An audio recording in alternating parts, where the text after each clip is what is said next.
Musicals. I'm Esmé, And I'm now. and today we're going to be talking about Next to Normal. Everyone's favorite show that everyone involved has been aware of for a very long time. Yeah, so just should we give a bit of context before we start anything? We saw the show literally last night. As of recording this, we saw it last night. We saw it last night. I have obviously been aware of the show for a while. We'll probably get into it at some point in this episode, maybe. Nell's And you've first, seen it once before. You've yeah, seen it in the drama. I saw it at the Dartnall. Nell's first experience with the show was last night, so this is all very fresh Yeah. for her. I also just want to say on the title of this episode, Yeah, that's why I was like, let's do a bit of context. basically, okay, we were in Waterstones. It was like Yeah. 7 p.m. Yeah. We looked at the time and we were like, holy shit, it's 7 p.m. We've got to get to the theatre. Yeah. And I'm explaining this because there is context in that we saw a book at Waterstones. They had like a table of like Taylor Swift, The Eras Tour books. Yeah, and one of them was Shake It Up, Off. Shake It Off. I keep saying Shake It Up because of the Disney show. Because we were talking about like Disney Channel and Yeah, Nickelodeon, like as we were in Waterstones. we're having some very great chat in the Waterstones. Oh, I'm If sure you're workers in the love us. Waterstones, like in Piccadilly, and you had some Us. great conversations from two like young girls. That's That was us. us. Um, yeah, there was a book called Shake It Off, and it was a book of Taylor Swift themed cocktails. Yeah. It's like sick. Yeah. But basically, we were like, oh my God, it's heaven. We've got to run to the theatre. And I said, no, no, no, we've got tons of time. Like, it's down the road. We'll be fine. Yeah. And I said, we'll be fine. We'll even have enough time to get like a drink before the show. Hmm. I don't know which one of us bought up the themed cocktails. I went, do you think they'll have themed cocktails for Next to Normal? I said, of course they will. Because cocktails are on the mind. Yeah. Can you hear my dog? No, I cannot hear your dog. Perfect. Okay. And so I know before last night, I knew two songs from Next to Normal. That were on the Oh Olivia no, Awards I knew like performance. three. And You they knew were three. three songs that were sung at the Olivia Awards, Yeah. which are Superboy and the Invisible Girl, which I kind of already knew because it's like Esme's favorite song, which we will talk It's about later. it's also like just one of those songs that's kind of been divorced from the context of the show. Yeah. Oh, it's in my mind, it's one of those songs like the I Love You song from Yes. 25th Yeah.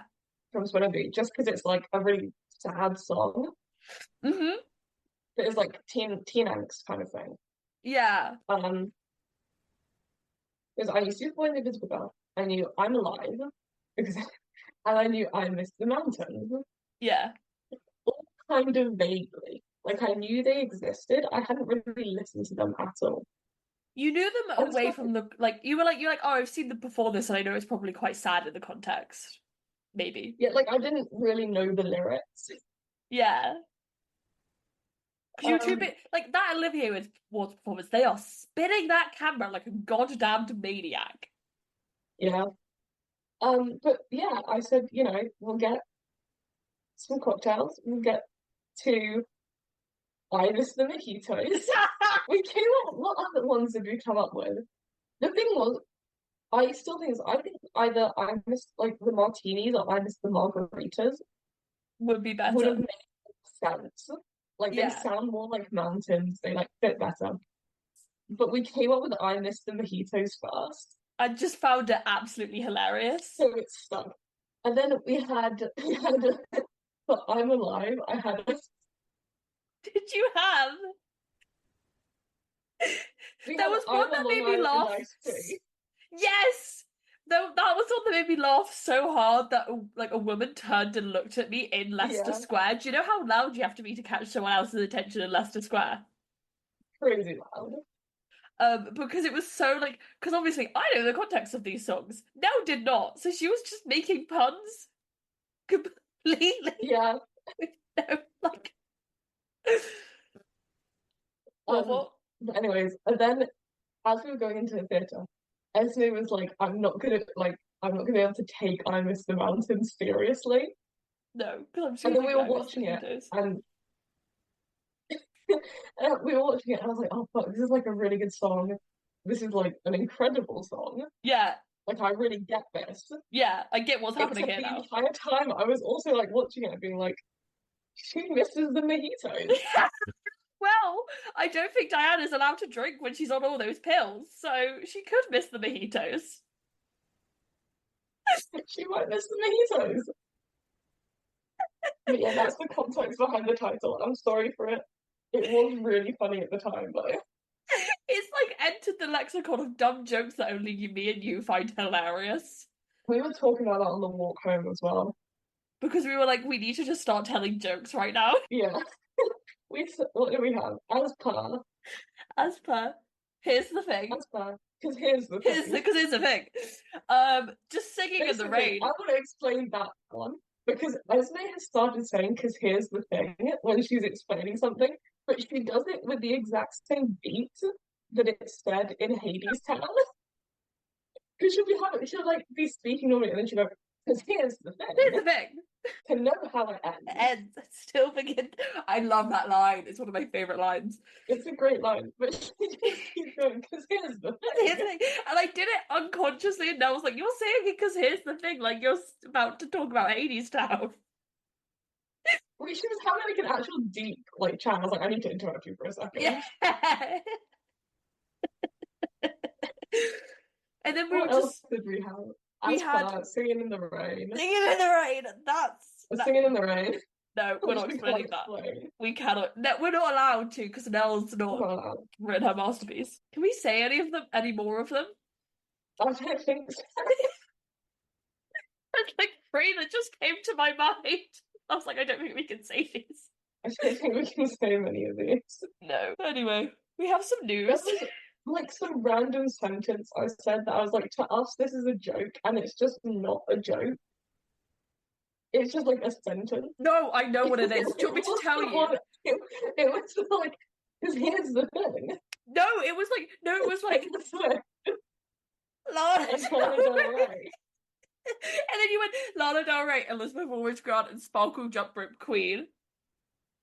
As per. As per. And we were laughing our asses off. We were walking like past Green Park, Yeah. like 11 p.m. at night, like cackling To ourselves about something that made no sense to anyone else. Anyways, let's do the news. Let's do the news. We're still coping. This is, guys, if we start laughing during this episode and saying stupid things, it's because Next to Normal's heavy. And this is how we cope by telling the dumbest jokes humanely possible. We're allowed to laugh at this show because we also sobbed at this show. Yeah. And it wasn't like it wasn't like my Hades Town sobbing, it was like different type of sobbing. Because I actually didn't cry that much, because if I started crying, I would have started going like that whole sobbing thing. Also, shout out to the random child who was there. Yeah, there was like a 5-year-old there. Yeah. Because there was some scene in Act 1 where it was like genuinely funny. Mm. And I just heard this like child's laugh, and I was like, that's really strange. That really sounded like a child's laugh. And then I heard it again later on. And then when the lights went up, I was going to talk for like a minute, and I said, by the way, there is like a child here. And then we look, and there's a child. Like at the end of our road, like a 5-year-old. Looking very confused about what they probably just watched. Mm-hmm. I mean, I think you were confused, and I told you exactly what was going to happen. Yeah. When that sequence started, could you tell that it was about to start by my reaction of, oh god? Yeah. I kind of guessed. Because you said to me, it's gonna like start when she gets told to go home and clear out his things. Yeah. And so I was like, okay, I'm kind of expecting it semi-soon. And then you're like, but then it properly starts when she brings out that fuck-ass music box. I was very right about the fuck-ass music box being... Yeah, and then she brought out that fuck-ass music box, and I was like, I know what's about to happen. Yeah. Anyway, we've got some news to get through before we get to that whole thing. This is so unserious. The first point I've got written down. So Gwyneth Paltrow's ski trial musical to transfer to the West End. I'm kind of excited. I think it'll be fun. It will be, and there are two Gwyneth Paltrow ski trial musicals. This is So all I got. again, it's the Gwyneth Paltrow ski trial musical, yes, is Our Gatsby. Um, Yeah. Important of Being Earnest is going to the National Theatre, and it's got an all-star cast with a very fun photo shoot to accompany it. It looks sick. Like, The way genuinely. the way to get me in the door is a fun photo shoot, and I know nothing about the Important of Being Earnest, but I want to go. Jordan Fisher and Maya Rafiko extend their runs in Hadestown. We were talking about this yesterday. Why do they have like they have had a revolving door of Eurydices for about a year and a half now almost. They have had two Orpheuses the entire time they've been open on Broadway. And why is it in the UK that we've had the shortest Orpheus of a major production? It's a bit rude to me. Just a bit rude. And I'm not being mean to Jordan Fisher here. Quite frankly. It is just a bit crazy that they just keep falling into this thing of, Jordan Fisher's just going to keep extending and extending his run. When he started, everyone was like, Jordan Fisher's going to be out there in a couple of months. And he proved them all wrong, to be fair. I do have to say, Jordan Fisher, we were all wrong about you. Anyway. Sunset Boulevard have started their Broadway marketing. Nicole Scherzinger was in Vogue. I think their marquee's up. Yeah. Love a bit of Sunset Boulevard. So happy that they're back. Billy Porter joined the Warriors cast album. I'm really intrigued about this. It's like I was aware of it, kind of low key. Yeah. But it's like actually looking really good. I'm like looking forward to hearing this. I mean, I'm always looking forward to hearing some new Lin-Manuel Miranda musical theatre music. Don't get me wrong. Yeah. However, I'm very interested in this now. My favorite things is going to be released on streaming platforms. I think that's good. Audra McDonald was there, so I bet you the singing's outstanding. Kate Blanchett and Tom Burke to star in The Seagull in London. Plays are happening. Stage debut award, they should release their shortlist, which I think is voted on by the public every year. So it's like Jack Wolf. Yes. Grace Hodgett Young, Francesca Melinda. Yeah. And others, but I cannot remember who, because I just think I saw like one headline with those three in the title. And they are all three people that we support here on this podcast. Although we didn't see Jack Wolf last night, we saw his understudy's debut, actually. Who was really fucking good. Oh, great. Really fucking good. And I didn't realise it was his debut. And then I saw on social media today that it was his debut, and I was like, oh, outstanding. My younger sister is a big Jack Wolf fan. Oh yeah, because he's in Shadow and Bone, isn't he?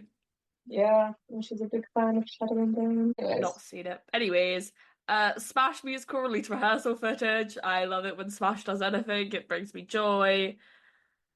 Orfeh is going into Chicago as Mama Morton. I love Orfeh. I think that Chicago revival can do interesting casting when it wants to. So yeah, good times. And then Why Am I So Single would have started performances the week that this comes out. When is this coming out? The 26th? Yeah. So it will start tomorrow.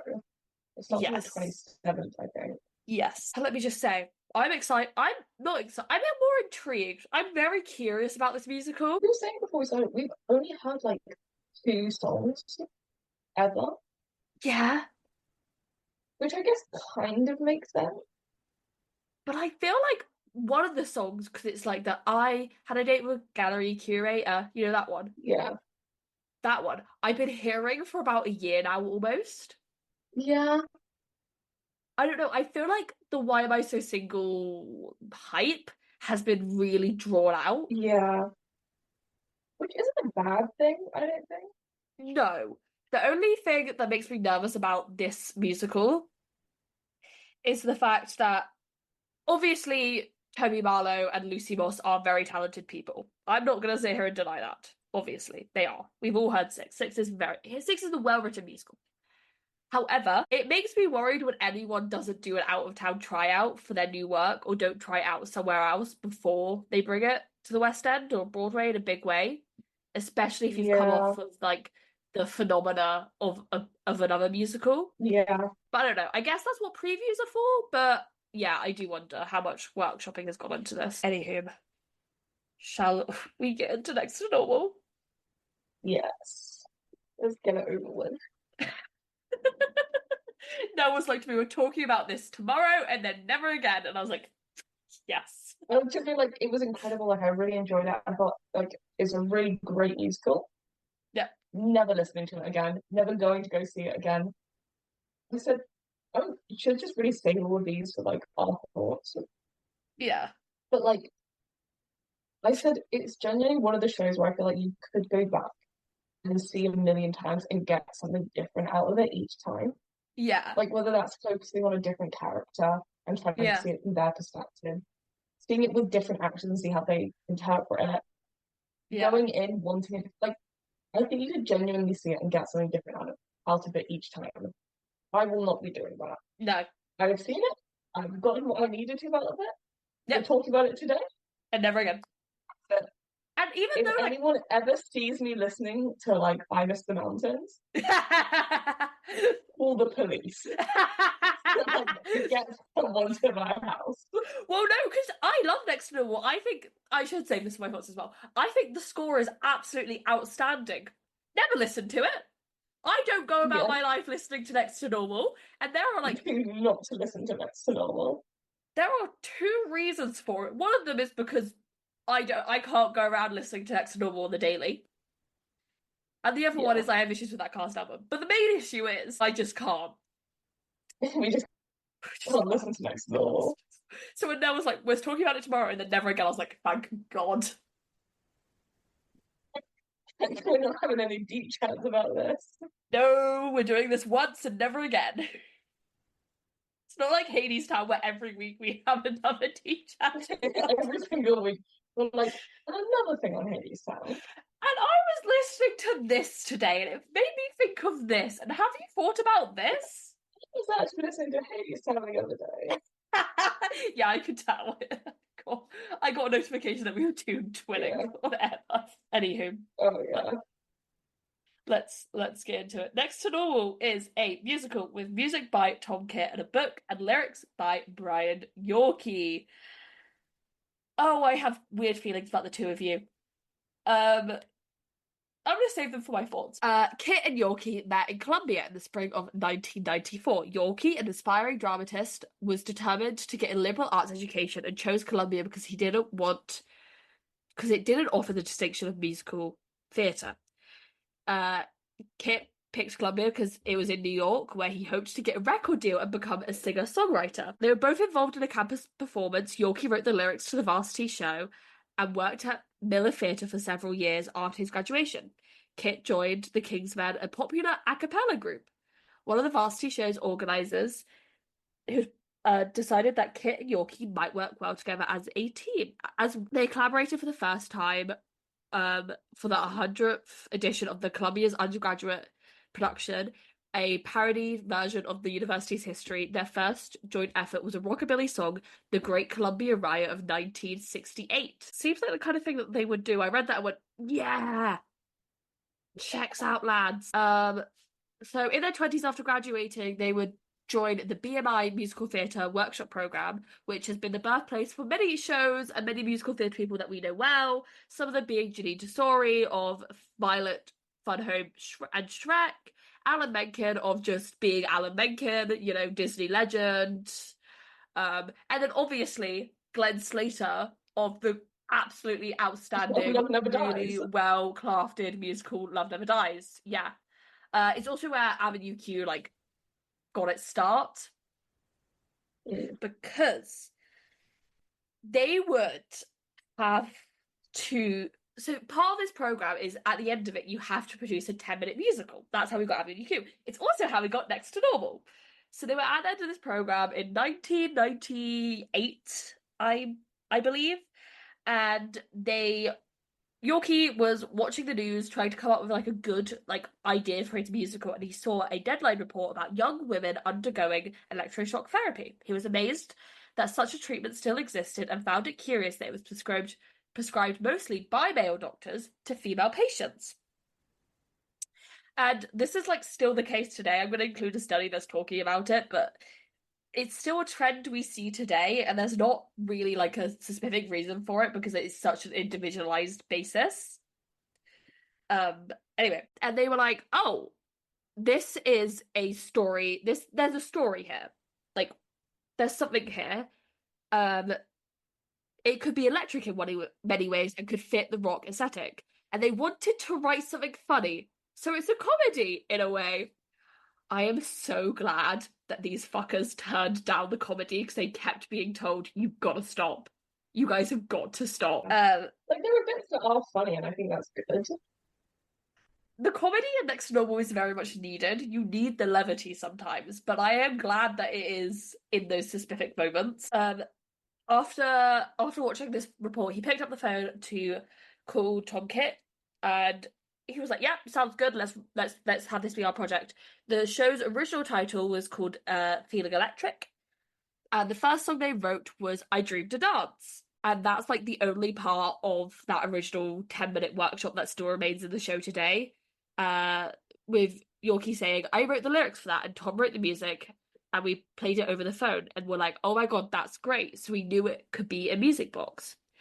So they just kind of started writing and built out the musical around this idea that they had. Um, Throughout their 20s, they would do other projects. Tom Kitt did a musical called High Fidelity. I don't know what Brian Yorkie was doing.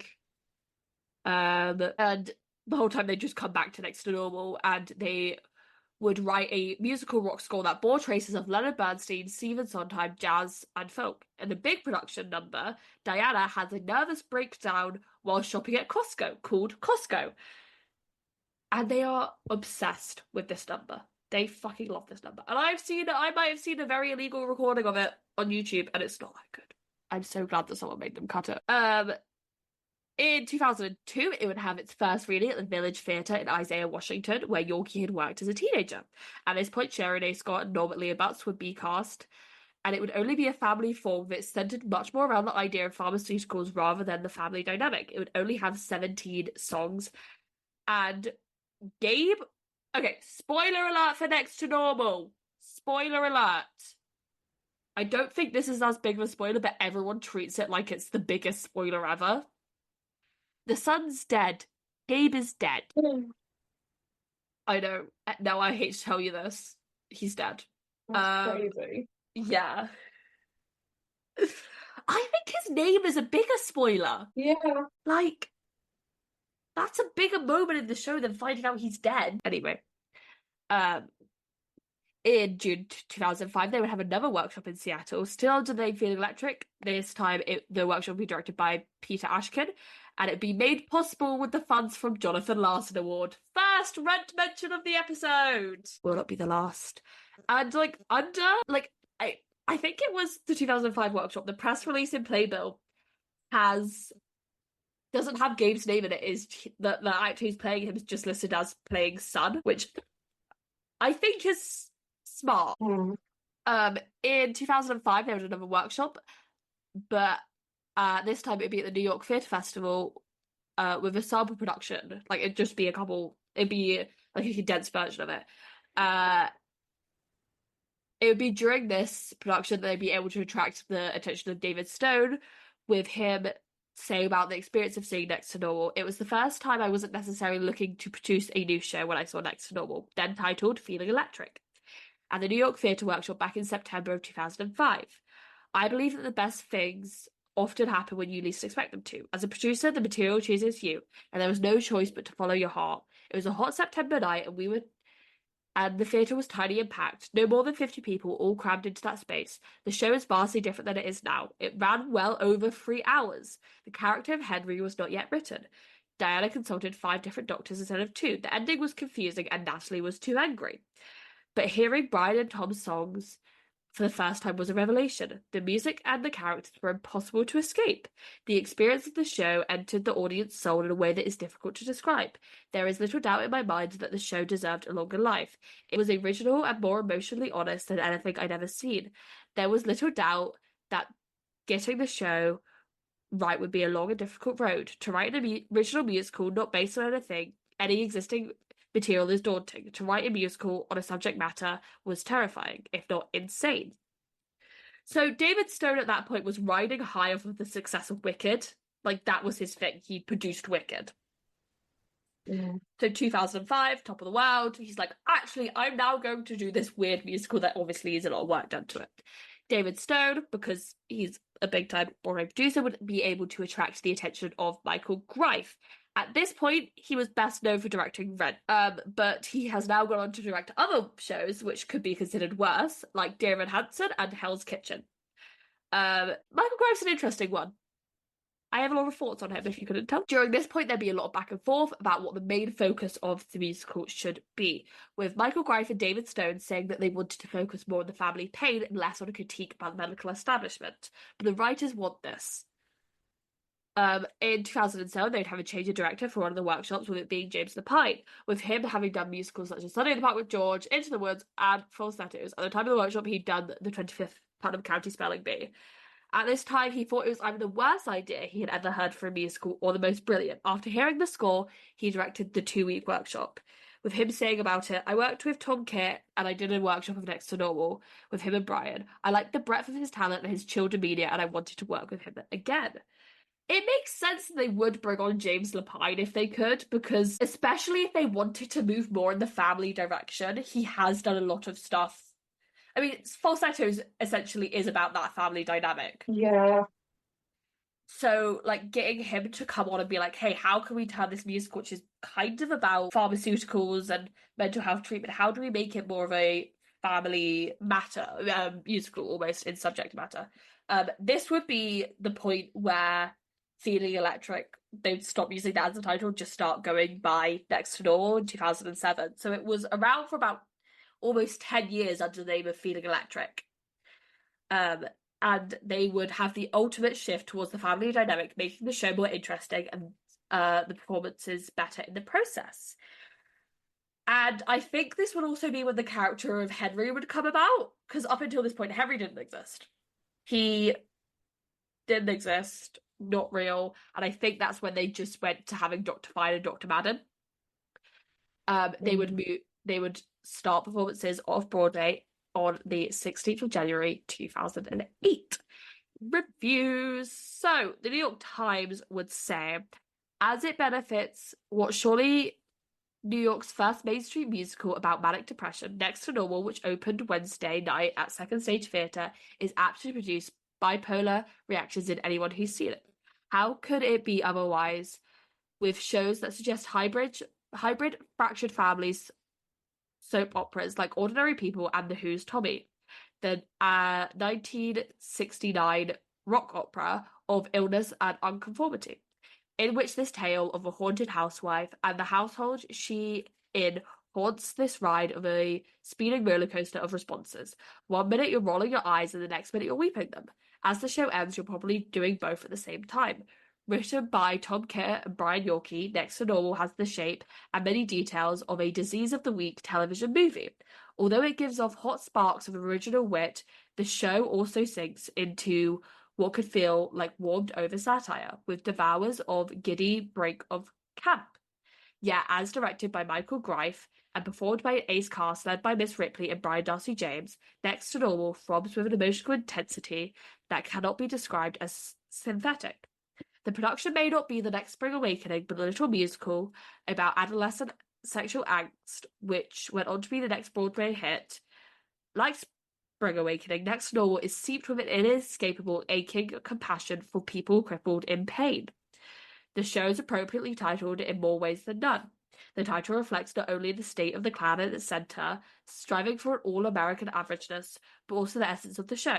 The musical fits in to the season's chock-a-block, as it plays on the imploding nuclear families with shaking marriages under surge. From Tracy Letts' August Orange County and revivals of domestic dramas from the 1950s, including William Lynch comeback Little Sheba. So overall, they're like, again, what everyone's basically been saying since the beginning. There is something here. It's just not where it needs to be considered great. With the day after it opened, they were all called to see whether or not it would be transferring to Broadway. Because obviously, if you open off Broadway, Broadway's always in the back of your mind. And they would not be moving directly to Broadway. With Ryan asking, why should we keep doing this? The choice is letting go or choosing more life. You always choose life. It would close on Broadway in March with only having performances extended by a week. And after that, it would go outside of New York to Arena Stage, which is normally in DC, but they were in Virginia because I think Arena Stage was like their normal house was shut down or something. I don't know, so they were technically in Virginia. And they would retool the musical outside of New York. They would make they'd make a lot of big changes here. Um, Mainly being the Act One closer changed from Feeling Electric, which was a Dr. Fine solo about the ECT, to the dance solo, Light in the Dark, and the Act Two, so they would get rid of Growing Up Unstable, replacing it with Wish I Were Here, and getting rid of the song Costco. The great thing about creating and recreating Next to Normal is that we basically stopped having conversations about what was plausible in bringing a difficult subject matter to life or figuring out how to sell it. We just focus on figuring out the heart of the show and getting it right. So the Washington reviews, like the Arena Stage reviews, would on average be a lot more positive because of all these changes they made.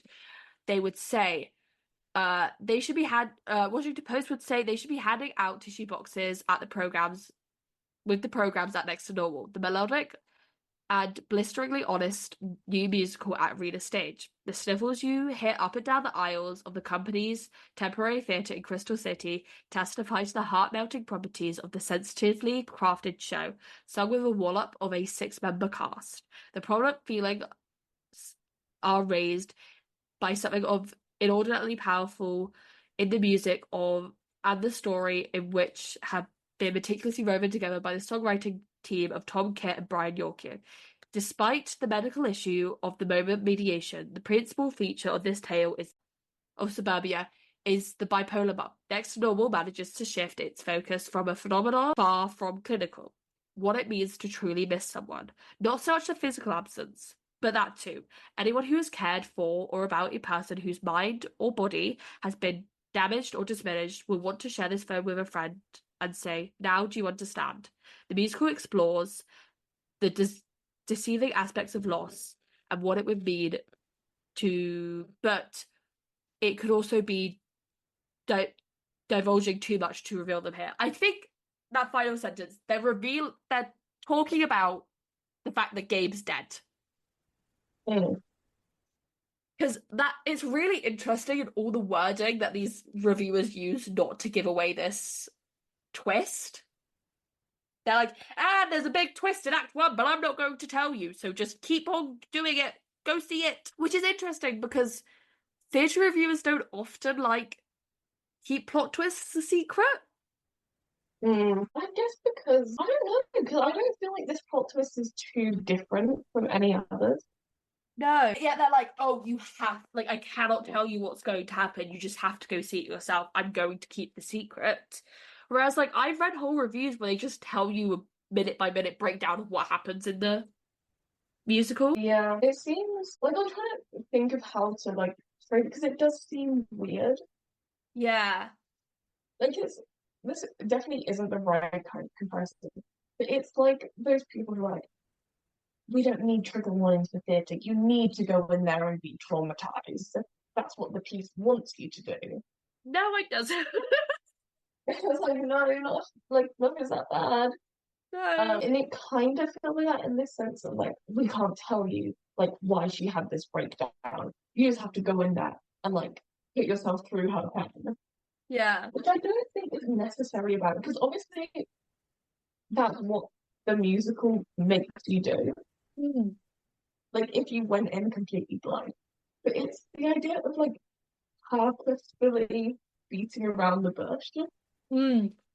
Like purposefully being like, and something happened in her past that has like made Diana this way. And it's revealed in Act One, Mm. but you'll have to go see it. Yeah. And it's just like, just say her son died. Like, Like the sun you see is not alive. It's a ghost sun. It's a projection of everyone's like grief and what else. Yeah. But no, I get what you mean, and I think even on the West End, where and the Dunbar reviews at least, where they are pretty good at like trigger warning this show. Mm. Like it was the first time in a theatre that I've seen like here's a QR code if you need help. Yeah, they have that at the Wyndhams as well, Yeah. which was good. And I was looking at my what was I looking at? I was looking at my emails and I Mm. was looking back on the information that they sent me before the show. I was like, did they trigger warning it in my email that they sent me? And they did. So let me get it up actually. Oh. Got it up and I fell down a bit of a rabbit hole. Yeah, so there's like they have like a trigger warning on the email that they send you before you go see the show of like, the normal like, hey, your visit to this theatre's coming up. Here's what time you have to get there for and that kind of stuff.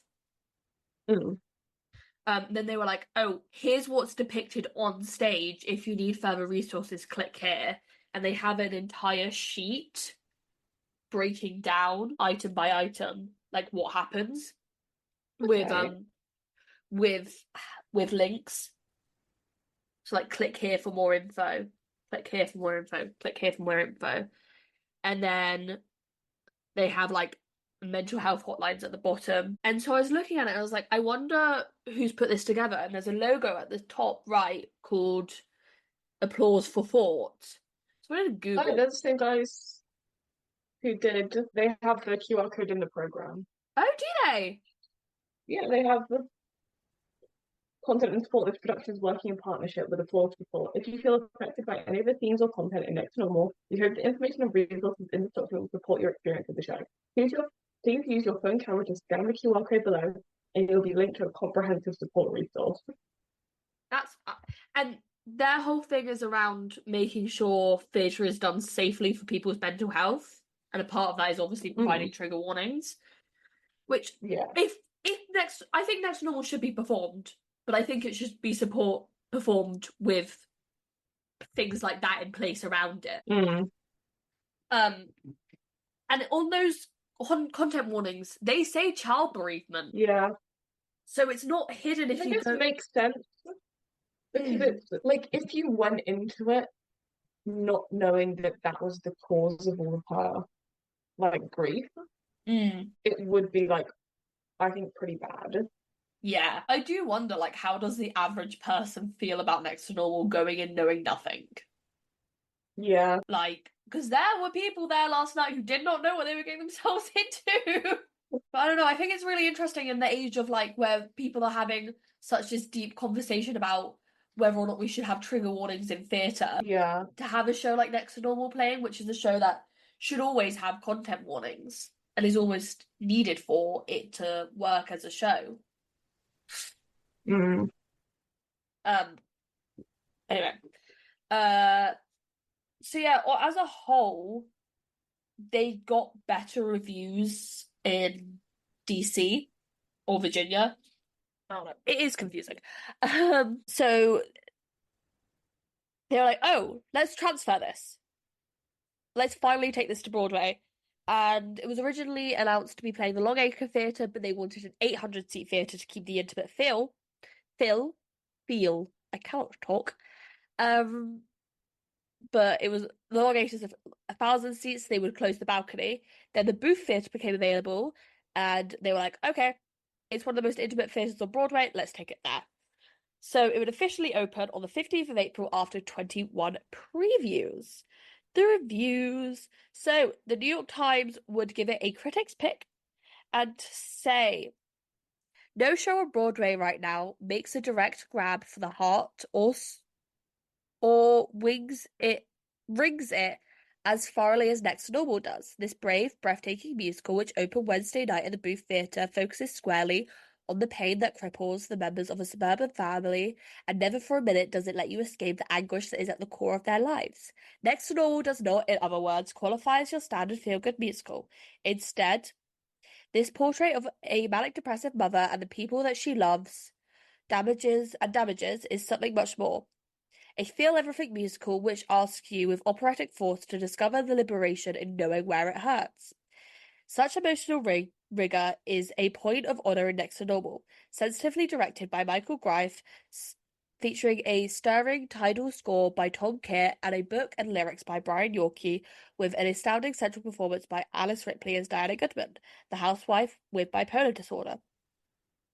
This production assesses the losses that occur when wounded people are anesthetized, not just the battery of pharmaceutical and medical treatments which Diana is subjected to, but recreational drugs, alcohol, and that good old American virtue, denial with a smile. That same theme is also at the center of the production that opened off-Broadway last year. Under the same title and almost the same cast, the technical team and music, yet the differences between Next to Normal then and now are substantial enough to inspire hope of all imbalanced shows in need of rehabilitation. The earlier version had the same convictions, yet and had yet to find the courage of them. A self-protected achedness kept dullingly its intensity, as though the darkness might go down more easily if the show were perceived as social satire, a riff on nasty shadows cast behind white picket fences. It was as if the creative team felt like the audiences couldn't stay with it unless they were allowed to take an irony break from time to time, but the comedic exaggerations and distortions had the opposite effect. Pulling back from Next to Normal, you start to see that the plot isn't so different from those dysfunctional family movies of the week about healing and forgiveness, as if what lurks within the rec room aspect. There is such of such exposés in film, television, literature since American Beauty took the Oscar a decade ago. Mr. Yorkey's lyrics are more likely to take the form of questions rather than answers. Mr. Kit's scores is substantiating an electric momentum of a rock opera, shifting shapes and daintily music book criticism. Twanning from country western heartbreak and suggesting a relentless questioning spectrum of moods. The songs are propelled in the same rock and roll jaggedness and vitality that animated Duncan Sheik's score of Spring Awakening, another musical about love and pain. So that's the best review that Next to Normal gets off Broadway. The Times are the only ones to really be like, this is an exceptional musical. I love it. They've completely changed it. It's a great show. So the Hollywood Reporter would say, you can't accuse producers of the new Broadway musical Next to Normal of timidly. The show, which deals with suburban housewives' descent into mental illness, and its traumatic effect on her family, is not exact surefire for commercial fare. Despite the generally positive reception it received in early productions, it would be nice to report back that the musical is an artistic triumph. It remains decidedly mixed bag despite the many laudable aspects. It has been retooled extensively since its off-Broadway premiere at Second Stage, mostly for the better, but still doesn't live up to any of its artistic ambitions. The pop rock musical score of Tom Kitt boasts catchy numbers, notably Gabe's passionate declaration, "I'm alive," and Diana's witty ode, my psychopharmacologist and I. But the music, delivered by a six-piece band, proves repetitive, lacking the stylistic variety and the complex subject matter demands. Whilst admirably repeating to examine the undeniably reported little too discussed health issue, Normal is too superficial to be taken seriously. Its exploration of the cause of Diana's illness is entirely too pat. This might be the minority opinion, judging by the reactions of many clearly moved by the audience members. I disagree with quite a bit of this review. Next to Normal, whilst I think it's a very good show, I do think that there are criticisms of it. Like, I am willing to hear criticisms of this show, if that makes sense. Because of its subject matter, and because I think for a lot of people it is really, really quite personal. But I'm not sure if I agree with this. Variety would say, over the course of its engagements off Broadway at Second Stage and then Arena Stage in Washington, D.C., extensive improvements have been made. Most notably, a couple of jarring songs have been replaced. The wiry detachment that undermined the show's dramatic heart has been softened into a gentler, less distancing human humor that takes on the themes of love, loss, and family, illness, and grief. The musical recalls William Finn's and James Lapine's falsettos, with its modest scale and universal sentiments. It should have a similarly long life in multiple incarnations. Kit's score remains uneven. Few too many talky, undershaped songs whose pretty melodies tail off or get muddled to overwork counterpoint, and Yorkie's lyrics still fall into the prey of lifetime of cliches and mental illness. Who's crazy? Catch me, I'm falling. It only hurts when I breathe. Are a number of punchy anthems that propulsively describe the characters' feelings conveyed with embracing conviction by a terrific cast under Grice's propulsive direction. Each four of the family members gets at least one powerful signature songs. Diana's I Miss the Mountains, Gabe's I Am the One, Natalie's Superboy and the Invisible Girl, and Gabe's I'm Alive. These render the emotional stakes lucid in the first act that strides through an exploration of brisk assurance, sorry. The increasingly sorrowful second act channels the frustration of an exact science. In a path forward, healing is inevitably a imperfect one, into wrenching drama, even though the inherent hope of the losing number, entitled Light, the musical deserves credit for refusing to tie up things in a too conclusionary fashion. Its choice of subject matter alone is reason to admire. Next to normal. Too many small scale musicals think even smaller. The trite Pains of Glory days and the self-congratulatory artistic massification of title of show. The wishy-washy sentimentality of Story of My Life, so unsurprising they disappear so fast. But the creative team here poses potentially hack-eyed question. Is it better to feel pain or smother it? Give it freshness, urgency, and emotional integrity. So it is synopsis time. It's a short one today. This is actually not from Playbill. This is from the UK website for the show. Okay. Next to Normal is an intimate exploration of family and illness, loss and grief. At its heart is Diana Goodman, a suburban wife and mother living with bipolar disorder and haunted by her past. Yeah, That is next. So. I mean, when we get down to it, yeah. At the end of the day, that is what it's about. How do I want to start talking about this? I can start if that's easier. Yeah, maybe. I think Next to Normal is really good. And I think what a lot of the criticism from the reviews has been saying is kind of just like, oh, but it doesn't do enough. Like, we don't get a happy ending. We don't know what happened, like, actually, to anything. You know? Like, to me, I think that's a big part of what makes it good. Like, unlike, I'm sorry to bring this up so early in. Oh, I know what you're about to say, and I agree. But unlike something like Dear Evan Hansen, yeah, where it tries to create a happy ending by the end, where even though, like, to unfortunately give some credit to it, even though everything isn't, like, miraculously fixed. Yeah.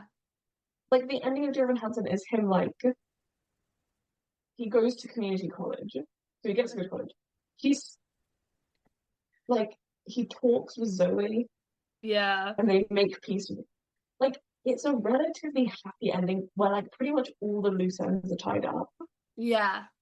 Whereas, and I get that that's nice in some senses. I think with Next to Normal, to me, it felt more like it wasn't trying to be, here's what you can do to, like, solve all your problems. It did very much just feel like, present them. It kind of, like, just more like, by the way, other people are also going through this, you know? Yeah.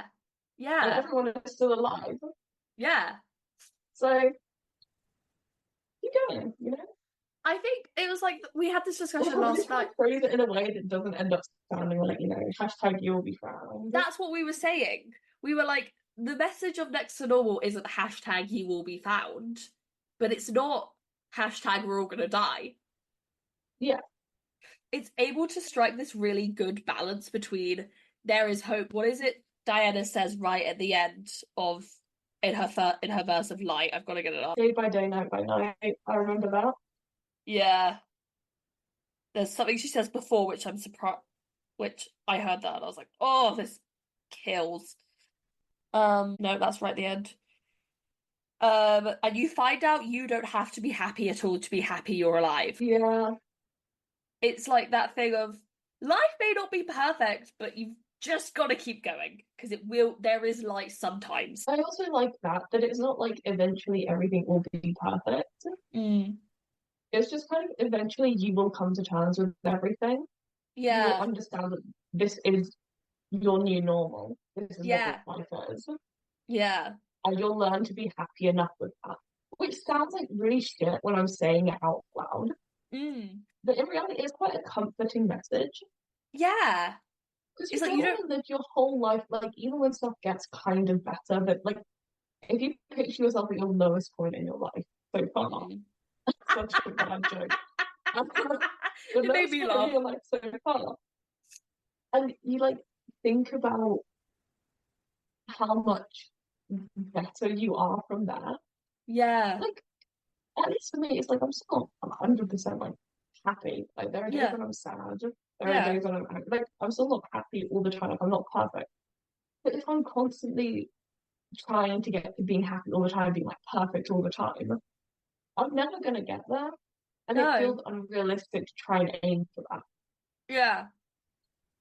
Like, also, one thing I will say is the ending of Next to Normal, there is some criticism around it because, and the way the production we saw last night, the one that's currently playing the West End, they changed it.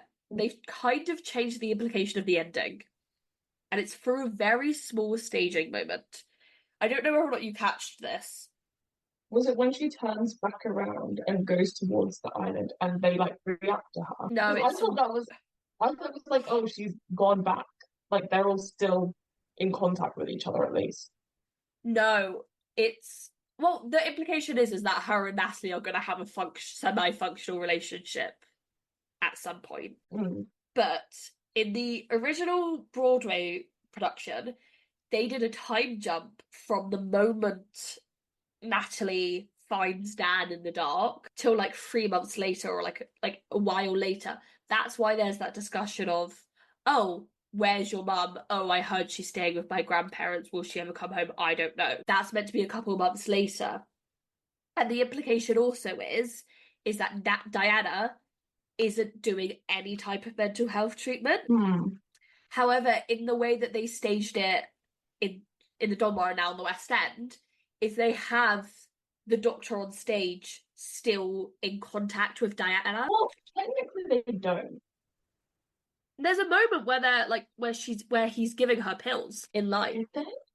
Yeah, it's like it was like right in front of us, quite down there, and it was whilst Dan was singing or Gabe was singing right at the end. I It's a thought very it was small about moment. when they're like, I guess yeah, the lines when like Dan is talking to Mm, the doctor, and he's like, I know you can't tell me if you're actually treating her. yes. And he like doesn't say I am treating her or anything, but he's like, I think she's trying. I like that change. I do. I really enjoy that. It makes the ending more satisfying in a Yeah. way. Um, I'm more hopeful without actually like being like, and everything's fine, and we're a perfect, loving family. They're never going to be a perfect, loving family, but they're Yeah. going to get them one day, maybe. Yeah. I Okay. It's time for me to talk about Natalie next door. Uh-oh. Where do I want to start? So there's a review I'm going to read out later on from the UK production, which is about the mirroring that the show does between Diana and Natalie. How the show really wants you to draw a comparison between the two of them, and how the show almost hammers you over the head with it. Yeah. And to an extent, I do get what they're saying. I mean, during the course of the show, we see Natalie abuse her mother's mental health medications and go to a club and go off the rails a little bit. Yeah. Um, where was I going with this?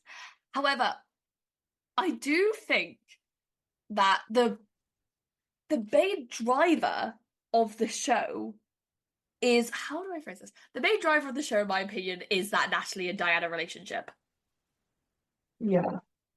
that's the thing that keeps the show going in a way. That's what keeps it from falling into this place of static. I think because it's also like the cause of all the conflict. Mm. Because like she said, it's like one line she says when she's in therapy. And she's like, we had Natalie as a replacement, and I think she knows that. Yes, yeah, yeah, yeah, yeah. And it's just this idea of like the conflict, that's the right word. Conflict Yeah, of the show starts with Gabe's death, which we don't see. yeah. And so the conflict is about parent and children relationships. Mm-hmm. And so they have another child, and the conflict of the show remains because, like, as mean as it sounds to Dan, and Mm. like a big part of his character is that he loves Diana so Yeah. much that He he would is do willing to anything stay. for her. And like, dude, the ending is really sad of like he would stay with her throughout anything and has, Mm. and yet she leaves him. Yeah.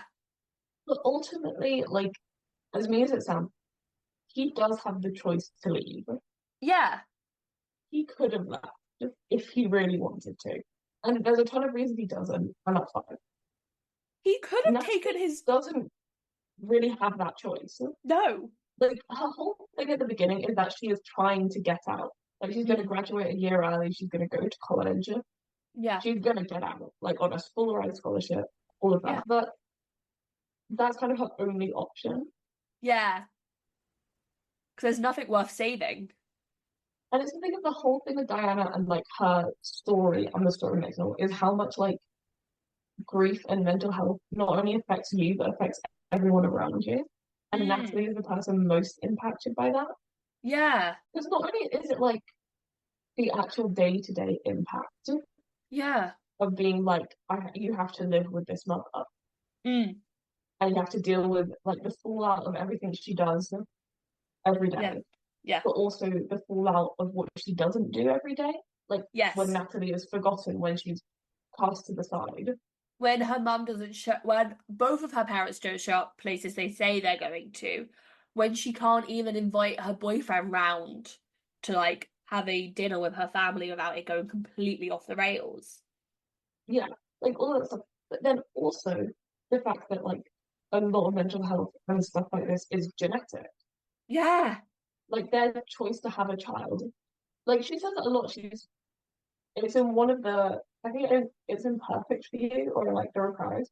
She's Yeah. like, I could go crazy in a year or like 10 years. Like I could go completely off the rails, do all these things my mom does. She because yeah, that yeah, and she says I could end up your wife sitting staring at walls, throwing shit down the stairs, running nude down the street, bleeding out in the bath, and then he kisses her to almost shut her up, Yeah. which is a really cute moment.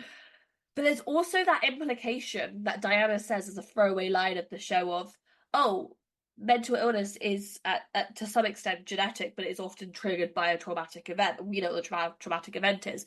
But Diana says, my mother always said I was spirited, but she was also spirited herself. Yeah, she has a line in the song, like maybe in On Next to Normal, Mm. when she's this it's around the line that made me start crying, which is that I see myself in you. And she talks about Yeah. being like, oh, you're like this really spirited, fiery daughter, and you have a mother who's like doesn't care. Yeah, the lyric is I see me in you, a girl full of anger and hope, a girl with a mother who just couldn't cope. Yeah, yeah. Yeah.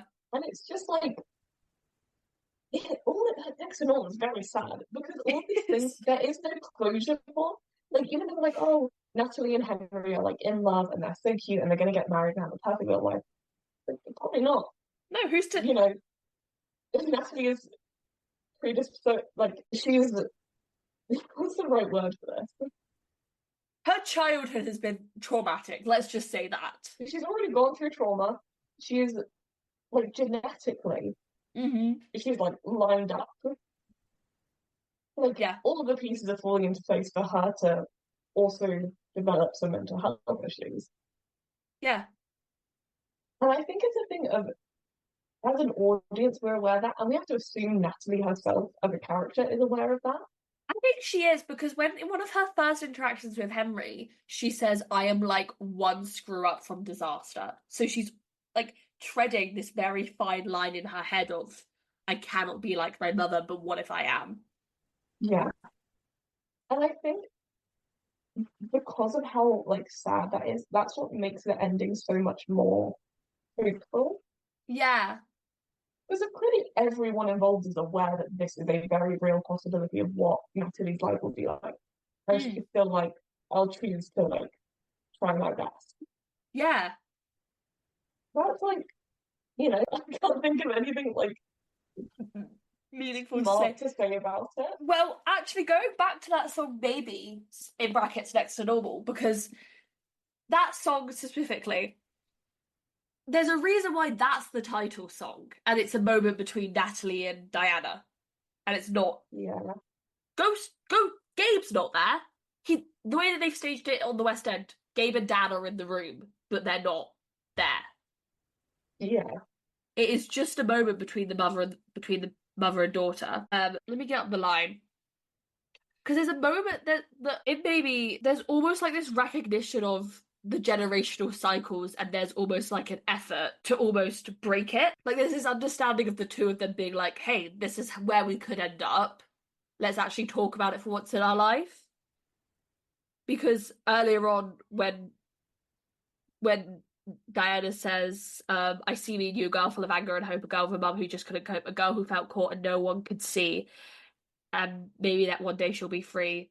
And Natalie's response is that it's so lovely that you're sharing, no, really, I'm all ears, but where has all this caring been for 16 years? For all those years, I pray that you go away for good, half the time afraid that you really would. When I thought you might be dying, I cried for all we'd never be, but there'd be no more crying, not from me.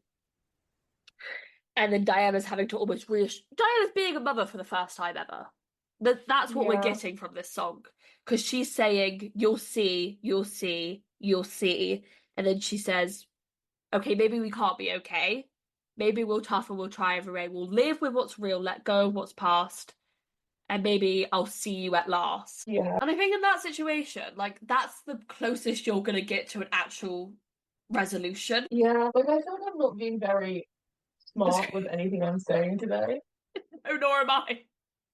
But it's just like again, I think it's a thing of I think there is a lot in next door that you could talk about for hours.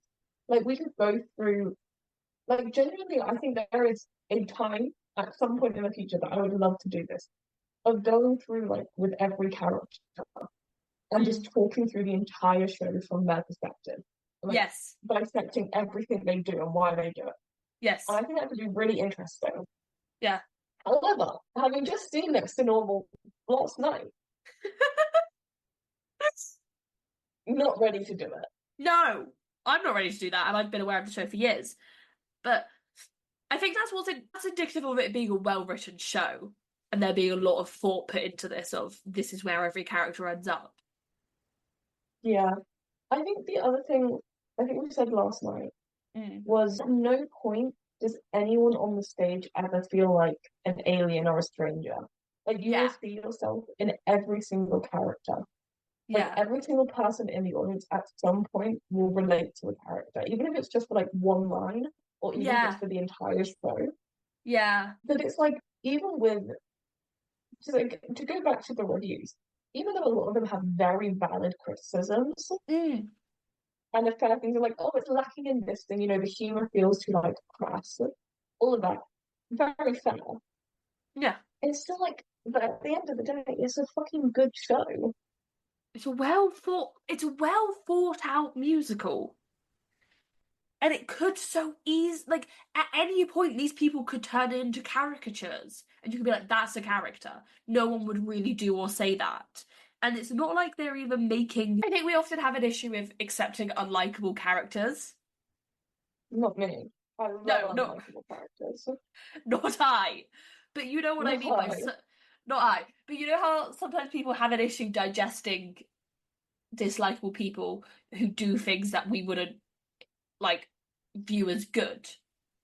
Yeah, Everyone on that stage is making many mistakes. yeah, But yet you're not like, oh, F them, they're beyond redeeming. You are actively rooting for all of them. yeah. I also think And actually, do you have anything else you want to say for your thoughts right now? Um, there's Because my two next more. point segues quite nicely onto the like next thing you have written down.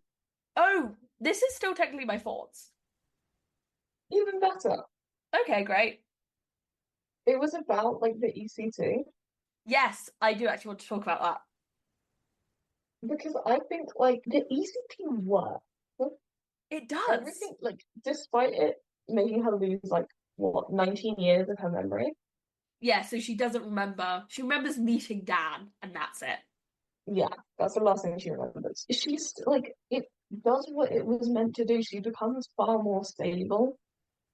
She's also able to Like think even clearly for the yeah, first even time. when she has the breakdown and starts seeing Gabe again, Yeah.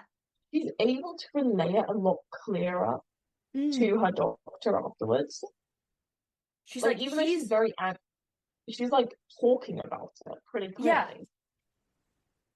Um, but I think despite all that, at no point, at least for me, at no point are you sitting there and being like, ECT works. We gotta, this is great. Yeah. Like it's, and I think it's because throughout it, you like Diana. Like as Mm. much of a like dick and a horrible person and a horrible mother she is, Yeah. we like Diana. Yeah. And so she goes to this thing with, you know, they don't get informed consent. Mm-hmm. She's not really told what will happen. Even when Yeah. she's being told about the memory loss she might experience, Yeah. like they tell her afterwards, you know, actually some people have reported extensive memory loss. I But think, when they're telling about it when she's being asked to consent to the treatment, they're telling her, you know, sometimes you experience a little bit of memory loss, but yeah, it's very minor. and it's done the way that they have it played through the score is they have this blasting pop. They have the really like one of the really rockier moments of the score blasting at you. Yeah, and I think it is just meant to be like it's something you don't see a ton when in any kind of media when dealing with like especially mentally ill women. Mm. Like she's incredibly humanized, like as horrible as she is and everything wrong that she does. Hmm. You're still like she doesn't deserve to lose 19 years of her life. She doesn't then deserve to have her husband try and recreate Rewrite a false history. narrative. And Yeah, her memory actually starts to come back when Natalie's like, "That's not my life. I've not lived this life, Dad. Here's all the clippings from all the insane shit she's done over the years." I think it's all like in my mind from Natalie's perspective, Mm. like the for me, if this happened to me Mm. and I was Natalie, Hmm. it's just like it would not be fair of me to hate my mother, who Yeah. did not remember the past 19 years, had no idea what she had done, Yes. but I still remember and therefore I hate her. Yeah. That's not fair to her Mm. because it's what Natalie went through. Natalie has no idea what she has done to make her mother ignore her. Yeah. Like she has no idea what she's done wrong, and she like doesn't want her mother to go through that like she had to. Hmm. And then after she's like, "Here's the newspaper clipping from when you freaked out at the market." And then Diana's like, "Oh, we killed a cat." Yeah, And that's like, "Yeah, you killed my cat, Mom." And then after they have this conversation, it's probably again one of the first honest conversation they've had. yeah, Um, Diana says, "Your life has kind of sucked." yeah, But that's why I tell the ECT. yeah. I think it was also on that kind of stuff about the memory. Mm. There's this moment, I talked about this to Esmé last night. Obviously, when she comes back from ECT treatment and she sees Natalie again for the first time, she's like, "Oh, and who are you?" Yes. It doesn't really talk. But then weeks later, she like has had some memories come back to her. But her doctor offhandedly mentions you had a son, by the Yeah. way. And again, we don't, I at least, don't know the actual like time frame of how this happens. Mm. But for the audience, it's then almost instantaneously she remembers her child, her son, Yeah. like everything about her son. because she can't, she has this feeling like something's missing, and then she has that interaction with Henry of how old are you? You remind me of someone. Yeah. And then her doctor tells her, you had a son, you should talk to your husband. Um, and then to the audience, almost instantaneously, she remembers Gabe. Mm, And to me, as like horrid as it is to watch, to me, it's meant to be that she is obviously not in control of what she's doing, yeah. specifically towards Natalie. Like, it's not that she actively dislikes Natalie for any reason. Yeah, yeah, yeah. It is purely out of her control, like her mental illness. Yeah. But also in that moment where she remembers Gabe, her first thought isn't, she has a throwaway line of being like, I know he died as a baby, but I remember him older. And then they go on, and then her and Dan go on to How Could I Ever Forget? Which is the first time you really hear them talking about Gabe when he was alive, if that makes Yeah, sense. Like they're talking yeah, about him as the baby he was, because you thought he was a lot older when he died. yeah. I think you're meant to, I Mm, assume. yeah. It's not until she was pulling out those baby clothes that you were like, hang on. 'Cause I was trying to figure out if it was just like, oh, she's kept like all of his stuff Yeah. from when he was alive. Like already she was a little mentally Mm, ill and was like kind of a hoarder. hoarding. Mm, But no, it was literally that he's 8 months old. yeah. But I think Oh, in my mind as well, that's meant to be what like the revelation that Gabe is dead in Act One is meant to be. Because it's meant yeah. to be you know that she is mentally ill. Mm, You don't know how bad, for lack of a better word, it is yeah, you don't know how until you find out, severe. oh, her son that Mm, we have all been seeing does not exist. no. But if you're thinking he died when he was like 17, Yeah. like, oh, well, it's a grief thing. She's like projecting the last image of her. Because that's also kind of what I thought. Like, when Because you we said, first see them come in, yeah, and she's like, oh, I imagined all the ways you could have died tonight. yeah, And it's my thought then was, oh, well, that must be what happened. He died when he was like 17, sneaking out. And so Dan is stuck in this loop of constantly wanting to protect him in that way. And so yeah. her brain hallucinates him, still doing everything, but he always comes home at the end. Mm, And then when you find out, like, four facts, yeah. because again, when she's pulling out the baby stuff, it's kind of ambiguous. Mm, But when you find out, like, 100% he died when he was 8 months old, I think it's really meant to, like, hit home that this is going to sound so bad, say it. but it's meant to be like, oh, she's fucking crazy. She's Yeah. insane. Yeah, and what the conversation we had afterwards, which is something that I've picked up on. I've never watched Next and All Bootleg, but if I've had, I might have picked up on this when I was watching one of them. Mm. Back in the day, I don't watch Next Normal Bootleg now because I'm not 14. Thank you, Jesus. Um, is you were like Oedipus. Yeah, it's very Oedipus. There's an Oedipus complex happening here. Gabe almost becomes this funnel for everything Diana is lacking. He's not a real person. He is a projection of everything this family is missing. Yeah. Like he's simultaneously her kid. Yes. So she like everything she can't do for or with Natalie, Hmm. she is hallucinating doing with Gabe instead. I mean, But also he's the embodiment of what her relationship with Dan used to be. So yeah, he becomes her husband. yeah. And there's this And really, yeah, what were we gonna say? Sorry, because I'm gonna move on a bit, but I was just gonna do the bit because they say in I want to check what's on it again. I'll remember vaguely. But I think it was in How Could I Ever Forget? I want to say. what they're talking about when he died. Yeah, because both Diana and Dan Mm. both say I was a child raising a child. Yeah, because they have Gabe when they're like 22. Yeah. So I think this idea of putting like vision of Gabe, the vision of Gabe Mm. at this kind of ambiguous age between like a teenager, like a late teens teenager, Yeah, he's like towards meant to like early be. 20s. Like simultaneously, he is currently her child, Yes, he but is then also, 18. He is a legal adult and a child.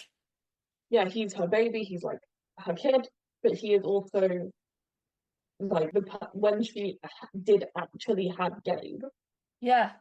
he's his like her biggest crush from then, you know? I and there's another thing that really interesting thing that I was able to pick up on this time around, and you Mm, actually brought up again, which is the way that they have Natalie and then Dan almost interact with the ghost-like figure of Gabe. Because for Dan, he can see Gabe. He that's can something I see said. him. I asked Esmé afterwards, and Had a because my discussion. interpretation of it was at the end when Diana leaves, Dan Yes, says to Gabe, like, you were meant why to go didn't you with go her. with her? Why didn't, yeah. And in my interpretation of that, that was, oh, he has also been able to see Gabe this entire time. He has Mm, also been hallucinating Gabe, yeah, which is meant to make his character, in my mind, a bit more sinister. yeah, Because it's like he was putting his wife through all of these treatments to try and make her like better and normal, yeah. and like saying she was hallucinating all these things. But yet he was going through the same exact thing Mm, and never had to go through another treatment. It's like saw what it was doing to his wife, still made yeah, her go through it. And yes, whether it's meant to be actively malicious or whether it's meant to be more of a kind of, because I think more of a society thing of like, oh, the man has to be like typical American family. The man yes, is the breadwinner. He already is. He's the only one with a job. So yeah, he has to be strong and look after the family. So he's not allowed to be crazy. yeah. He has to push it down. Mm-hmm. Like he never shows any emotions really until Diana leaves. And like he had, because actually earlier, right after it's like the son's dead and he's this ghost figure almost haunting the family, and they Mm, sing "You Don't Know" slash "I Am the One," yeah, and Gabe is saying, "Why don't you see me? Look yeah, at me, acknowledge my presence," but he's just unable to do so. So when Diana's gone, he's has to be confronted with Gabe's presence. yeah. Because my thought as well was, I don't know how to properly explain this because I could say it last night because Esme had just seen the exact same staging I had. Oh, of like, But so do you want me to try and explain it, or I'll try. okay? The way it is staged Mm. was that either Dave was never on stage with Natalie and Dan. Yes. Like in scenes where there would be a scene where it was like Diana and Dan having a conversation, and then Dan would leave, and in would come Gabe, like normal for like theatre staging. Yeah. But then in scenes where they were all on stage, Yes. Diana would be looking at Gabe, Yes. and Natalie might like follow her gaze, Mm-hmm. and Dan would not, like would physically look away and actively like not look towards Gabe. And there's the same thing of like Natalie would be able to walk vaguely past where Gabe was standing. Like they'd Yes. be stood like past each other on the stairs or like past each other in the upstairs rooms. Mm-hmm. Like we're able to exist in the same space without interacting. Mm-hmm. Dan could not. Like he physically would not look at Gabe, would not at Gabe, would not go near Gabe, would not do anything like that. Which to me then when at the end he does see Gabe. Yeah. That was in my like the denial Mm-hmm. that he was aware that Gabe was there and Yeah. actively could not acknowledge him. Whereas Natalie just didn't know. Because Like Natalie could not see Gabe.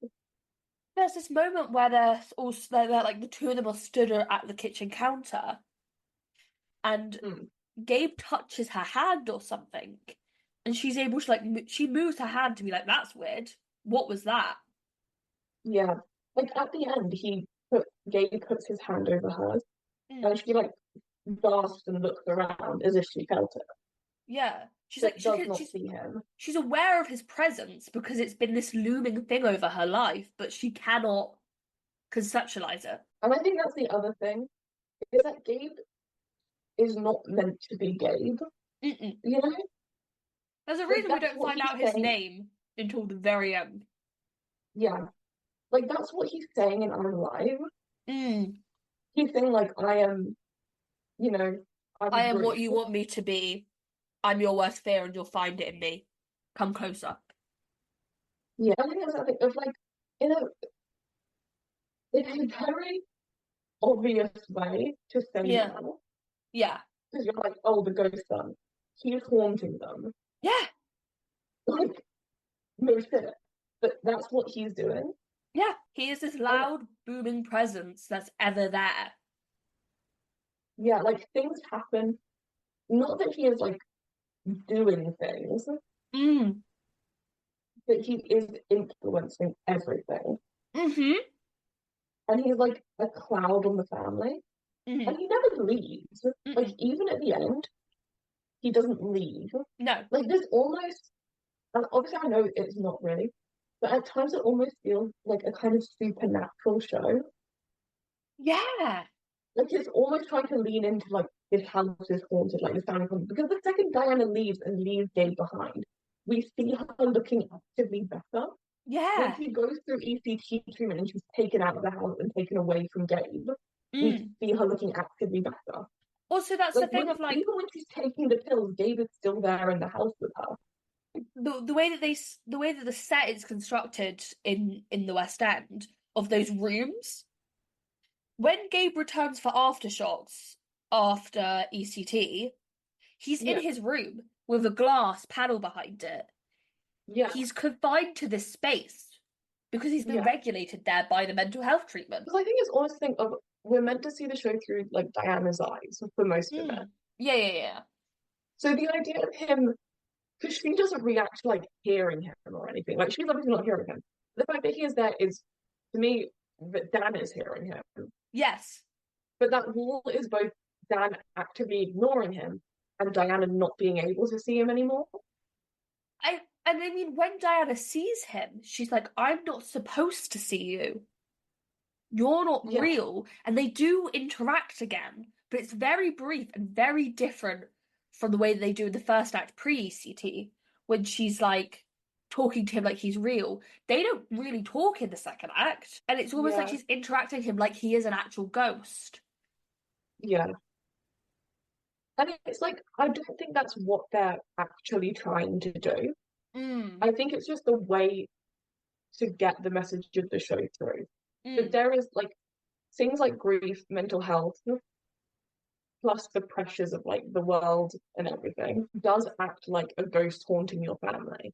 Yeah, And I guess that's the thing of like why he stays when Diana goes. yeah. Because like even though you have left, even though like you are no longer actively doing anything to your family, everything you have done still remains there as a ghost. Mhm. You know? Like your past is always there, I guess. But if Diana is an extension, if Gabe is an extension of Diana, Diana's still lurking around that house. Yeah. Like I think that's the thing of them. If you know, if they make, I'm not going to make that joke actually. I I could still make want to say what I want to say, but I'm you not going could to make make the it and then joke. I'll cut it. I was just going to say, like, when they make the Love Never Dies of Next to Normal, but They have. It's called Dear Evan Hansen. I don't know, but like the sequel to Next to Normal. Oh There's God, a thing of, okay. I know, but like if it's about Natalie going through the same kind of things, Mm. she's not going to be haunted by Gabe because she has never met Gabe. She has no idea who Gabe is. She's going to be haunted by Diane, Diana's going to be her game. you Yeah, know? yeah, Like, Diana is just going to be her hallucination. yeah. Um, and I think it's just like, it sounds so obvious when you say it that like there is a ghost son and he's haunting the family, and I that's call next to him. normal. I call him Ghost Son. Yeah, I think it like unfortunately it's such a simple way to explain it, but it is also what the show is. Mm. Like it's taking very, very, very complex issues, like a Yeah, ton of them, and then putting them into a pretty easily understandable story. and there is skill in that. Yeah, like obviously there are things lost. Yes, Like I get what a lot of the reviews, again, what a lot of the reviews are criticizing, that things are yeah, lost, that sometimes it feels too simple. for what they are actually talking about. Mm-hmm. And like stuff like my pharmacologist and I Yes. is a very fun number for what is ultimately a very serious topic. Yeah. But it gets through to that 5-year-old in the audience, Could understand it. to us in the audience. We understood what they were saying. Like, I have studied mental health in a way I don't think most of the general public has. However, it is a very digestible piece of very complex and nuanced ideas of we don't know how mental health medication works and what's going Yeah, to work for every person. yeah. Like I think the bit that still kind of sticks with me is it is from my psychologist and I. Mm. When it's just at the end where she's like, I feel nothing, I feel completely numb. Like I'm Patient not stable. myself. And the doctor's like, patient is stable. And everyone laughs. Yeah. That's like it is funny. Like objectively, it is funny. It's also fucking not. Yeah. And then we go into I Miss the Mountains, which I don't think either of us really want to discuss. Let's not discuss I Miss the Mountains. You know, I think we're Yeah. done with our thoughts. We've finished. Let's move on. Let's not talk about I Miss the Mountains. Do I have anything else to say? I think another thing that Dexter was very successful in is filling that space with the music. Yeah. It Yeah. it consumes that space and it enthralls you to it almost. That's my biggest takeaway from seeing it at the Wyndhams versus the Donmar, because I didn't really get that feeling in the Donmar, but at the Wyndhams, where they give the music the space to almost spread out, it makes it more engrossing. Yeah. Like genuinely talking about it right now, there's a part of me. I also did just look at my emails and I have an email from the Donmar Oh yeah. being like, I know. £20 tickets. Like you need to go and see Next to Normal in the next No! 4 weeks. No, I And there's a don't. part of me that's like, fuck, maybe I should go see it again. Like it is an incredible piece of theatre. Yeah. Like I genuinely loved it. Like there's a part of me that wants to listen to the songs again. Like maybe I should go see it again. In that same vein, no, I should not. Do not let me go to the Wyndham Do Theatre. you know why I was like, now if you see me at the Wyndham's Theatre at any point by myself this summer, call 999. Yeah. Get us out of there. But yeah, other than that, I really like Next to Normal. I think it is genuinely incredible. Yeah. I Dear like my Hanson. little program. The program's sick. Can we talk about the They program have, for a second? first of all, £5. Thank you, Next to Normal. I hate to say this, thank you, Cameron. Thank you, Cameron. They had the first thing they have in it that's not like the normal stuff Yeah, I'm gonna get up my is program from the Donmar. Keep talking. it has this article called Talking Heads: The Changing Conversations Around Mental Health, which is a very interesting read. And it's just talking about how mental health discussions have changed over recent years. And then it has the page of the QR code for applause for thought. Yeah. And then it goes into the power of music section, which basically is saying, and we read through all of it, really saying when we think of musicals, we think of these really upbeat, like fun shows. But actually, a ton of musicals have deeper messaging. And so we go through like Hairspray, Rent, Miss Saigon, Dear Evan Hansen, Falsettos, Ragtime. Don't get me wrong. I think Cameron should let me rewrite, especially the Miss Saigon one. However, I found it very interesting the selection of musicals that they chose because they were even picked for us. Like, interesting. I've not thought about it from that perspective. Yeah. Like there was one, which one was it? They said about Rent, they were like, It's despite about like being set at the height of the AIDS epidemic, it remains every bit as relevant and poignant to audiences today. It's a hopeful tale about family and love, sure, but it's also about gender identity, poverty, homelessness, death, solitude, political rebellion, fighting tooth and nail to overcome adversity, and then some. yeah. That's like, I mean, we've said all of this before, like we know all of this, but it's actually really interesting to see it like laid out. Yeah, because like they've got like Ragtime. Like, oh, the bit that really got us with Ragtime was So I was it like, delves into the haha, life and they're gonna experiences. talk about Mother. She's such like a. I was before Next Door, we were cracking all the jokes because we wanted to get them out of our Yeah, system. I was like, yeah. haha, Mother is the disenfranchised one of ragtime, for some proud of her. And then they actually said something quite insightful. They said um it delves into the lives and experiences of immigrants, African Americans, and wealthy suburbanites for the Tony Award-winning score. In doing so, it offers up the so-called American dream from three different perspectives and at a time of great change, which means we are shown how they are forced to adapt and evolve in order to survive. Expect themes of wealth and poverty, freedom and prejudice, hope and despair, and the limitations of justice. All wrapped up with a diverse score inspired by everything from bold brass band marches to, you guessed it, ragtime rhymes. I mean, yeah, Ragtime rhythms, sorry. Sarah is literally shot by a police officer in a very timely and ever present, not present, ever important, ever. What's the right word I'm looking for here? Police I brutality. know. Police brutality is an ever-present issue within our culture, Yeah, unfortunately. yeah. And But then obviously, there's a lot of mental health it was effects an that go with that. actual like interesting one. Interesting And then read. also just reading through the things that everyone who has like worked on it has been in. Crazy. So, the Donmar program. Now, unfortunately, this is what our great comic programs are going to look like. That's fine, I can fit that in my folder. I was about to say, I know you're quite precious about your folders and everything fitting. I fit the Newsies program in that folder. I So can get anything in there. they have two articles about navigating bipolar disorder. One of them written by a private consultant psychiatrist with 30 years experience in psychiatry. But then they also have one written by a lecturer on psychology, politics, and arts, the winner of the National Book Award, activist in LGBT rights, mental health, and the arts. So talking about it from the clinical and then the personal perspective, which I thought, which like again, if we're going to tell a story like that, let's make sure we are doing it in this way, if that makes sense. Yeah. Because I think that's all I've got to say on this, not all being real.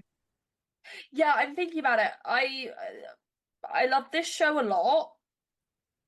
It does mean a lot to me. Um, Yeah. I'm very thankful that it exists. However, as I said in my mezzanine review, Oh great my God, I show. need to put it on mezzanine. My I've been mezzanine. neglecting mezzanine. I didn't So even have look at the I. last time we saw. Dude, don't even look at my mezzanine. It's so embarrassing. I'm looking at mezzanine right now. Jesus Christ, girl. Go see a different show. I'm turning into an influencer. Yeah, so I also saw Sister Act this week because I won on Theatre Roulette. So Hadestown Sister Act and the Next to Normal or Next to Each Other are hilarious to me. But no, as I said in my review, yeah, one of the best musicals can only see once a year at most. Yeah. Like, because I remember walking out of it and saying to Karis, our friend who I saw it with, I went, that was amazing. I'm really glad it's sold out so I don't go see it again. Yeah, to put in. Oh my God, next one was trending, by the way. Is it? What are they saying about it? So I am fascinated because they are there is like everything on the West End, it is gaining kind of this TikToky fan base who are Yeah. just kind of going for the vocals and Jack Wolf, Yeah. which is very interesting to me. I did find it a little weird, the kind of applause some of the songs were getting. Mm. Because, like, obviously, like, something like I Miss the Mountain, I was like, yeah, obviously this deserves applause, I get it. It was like, it I'm feels crying. weird. Yeah. Yeah. Like, people were like whistling and everything. I was like, this feels a little weird. But Like, it's not enough of an issue that I'm like, this is a problem with theatre audiences. yeah. It is interesting. Oh, like someone gave it 5 stars. I'm pretty sure they've seen it probably seen it more than once. Yeah, I worry about this person and their mental health. Because look at this. Jesus Christ. I should hear what their review that made me go, I'm gonna look at this person's couch. 10 out of 10, Jack Wolf shook pill bottles at me and my psychopharmacologist and I. Mm. Sure, Jan. Met Jack Wolf, please give me a London cast recording, please don't do anything. Okay, I do agree with that sentiment of give me a London cast recording. Yeah. London, record something challenge. I don't know. I think it's actually just going to talk about why another reason why Dear Evan Hansen pisses me off so much. Mm. Let me just talk about the Dear Evan Hansen a little when it comes to Next to Normal. Because Next to Normal is offering a much more nuanced and in my opinion, realistic exploration of mental health and the effects it has on a community, which I think is what Dear Evan Hansen is trying to achieve. Yeah. But yet, when Dear Evan Hansen came about, we all sat around and went, oh, this is revolutionary. It's revolutionizing the way we talk about mental health. But it wasn't actually.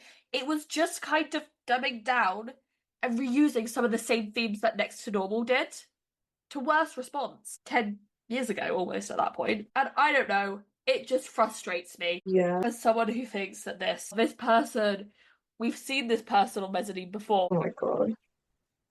You know what their review of Next to Normal was? What? All caps, 5 stars. Jack Wolf, stay employed forever. Sure. This isn't me being mean to Jack Wolf, by the way. He's very talented. The Oh, role he's of Gabe. incredible. The role of Gabe is in. I reckon the role of Gabe is quite hard I think you have to make a lot of choices every night for it, which because you I will say this might sound really mean to Jack Wolf, and I don't intend it to be. say it. I think I'm happier that I saw his understudy, He was amazing. who was incredible. Like, I think Jack Wolf also would have been incredible, Yeah. but I think purely because of the audience. Yes. Could you imagine if it would have been I'm Alive with him there? Yeah, I'm I Alive is a think scary song. more exactly. And I think for me, it just would have made me uncomfortable if Mm. I had seen, not because of Jack Wolf, but because of what I worry the audience would have been like, which Yeah, is I an know exactly what you unfortunate mean. thing to worry about. And it's Yeah. not against Jack Wolf, it's against his fans. Like a lot So, of these things. It's not like a lot against of these things, them. it's not against the performer, it's against fans. Well, Gabe is the Aaron debate role. So that's the way we kind of remember Dexter in our legacy Yeah, of Gabe. It's the Aaron debate role. It's the hot young guy who's going to go on to have this great career, who comes on and sings this insane song and is a bit sexy and a bit creepy. I think it's like casting a role like that is very important because it's almost meant to like Subvert. distract you from Yeah. what Gabe actually is. Yes. Because it's so easy to be like, oh, the hot ghost fan, you Mm. know, activate Jack Wolf, and not be like, oh, that's terrifying. Like, this is a terrifying character. It is scary as shit when Gabe reappears in Aftershocks. Yeah. Like, the bit when it's like when he appears, there's a bit where they have like the frosted glass up, Yes. and you see his shadow walking in, and you know it's him because like everyone else is on stage. You know that that is Gabe. Yeah. And the like glass never comes up. We never actually see him stood there Hmm. because Diana can't remember who it is. But you know that it's Gabe. And it's like, Hmm. oh. But then the bit where he's like almost it seems like he's crying, trying to get Diana to see him and remember him. Yes. It's like, I feel bad for you. I want like your mother to remember you. Oh wait, you're not real. You're not her son. Yeah. Her son's a baby who died. Like all you are is like that annoying little voice that wants you to get worse. Anyways, let's talk about. Do I have anything else written down? I do think the song "Did I See His Movie?" Whilst one dad is going, "You can't shock my brain. Leave me alone. Stay out of my brain." Yeah, I know Princess of Pain. They reference a lot of different pop culture touchstones when it comes to mental health in that moment.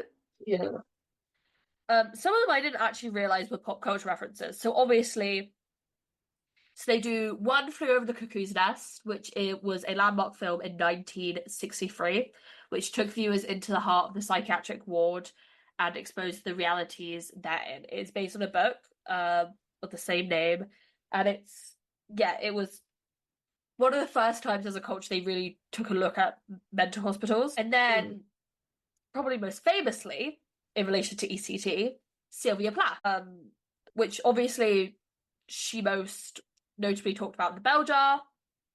And then a lot of her work is seen as autobiographical to some extent. And then she goes, I'm not. So she goes, I'm no sociopath. I'm no Sylvia Plath. I ain't no kind of Francis Farmer kind of find for you.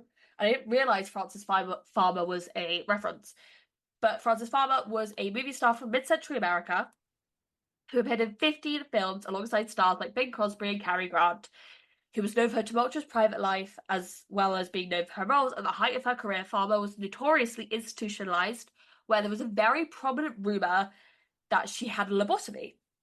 Although her family would dispute this claim and it would become a bit of an urban legend. I do find it interesting that Diana is aware enough to almost position herself against those other two women of Sylvia Plath and Frances Farmer to be like, I'm not them. I'm not going to become this Yeah, famous archetype of the mentally ill woman. yeah.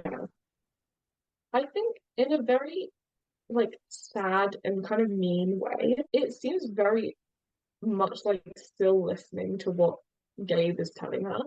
Yes, yeah. Like this idea of I'm not gonna give up. I will continue to like have my illness. But it could be seen as hopeful, Mm. but less in the way of I'm not looking for treatment right now. Yeah, yeah. But I guess more so it's more I'm not looking for treatment right now, especially not one against my will.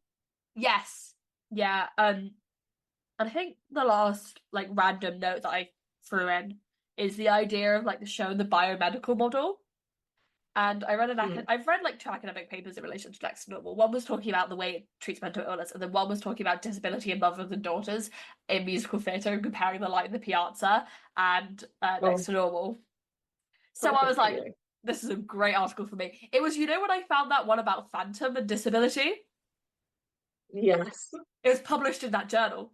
So that's how Oh I found my the one on God. Phantom and disability. Um, However, I found this quote from the academic article. It'll be linked in the notes. Please check out the notes for this. I've had to cut some stuff for both time, and this is a heavy episode. Like that, I don't want to get into the Alice Ripley allegations today. I know about them. I'm very aware of them. I have linked many good stuff about it, talking about Alice Ripley and how it relates to the stage door culture that's currently happening, and also around what our notions are about grooming. Please go check them out; they're very interesting. I'm just not talking about them today. Anyway, um, they said the author of this article talking about biomedical models says the show's strategies to elicit audience empathy for people with psychological disabilities emphasize the show's normative values, which include an ideology of ability that marginalizes some of us. The marginalization is revealed on stage by narrative, by characters and images that ignore significant socioeconomic and cultural factors that greatly impacted the experience of psychosocial disability. And I was like reading that. I read that and I was like, I don't know if I agree with that, but I don't know why. And I spent about a day thinking about it. Mm. And then I came to two conclusions. One, that sounds like something I have written in an essay, Yeah. not talking about a musical, talking about a policy that is meant to be far reaching and encompass a lot of other people.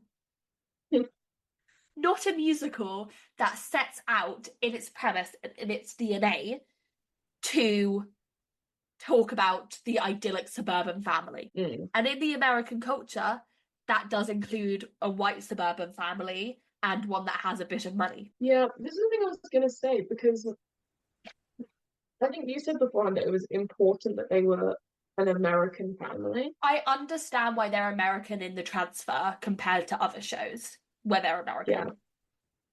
But I think like because there is a complete lack of talk about money, even though we have to assume that all of the treatment Diana is going through is expensive. So it's hinted that Dan's an architect. Yeah.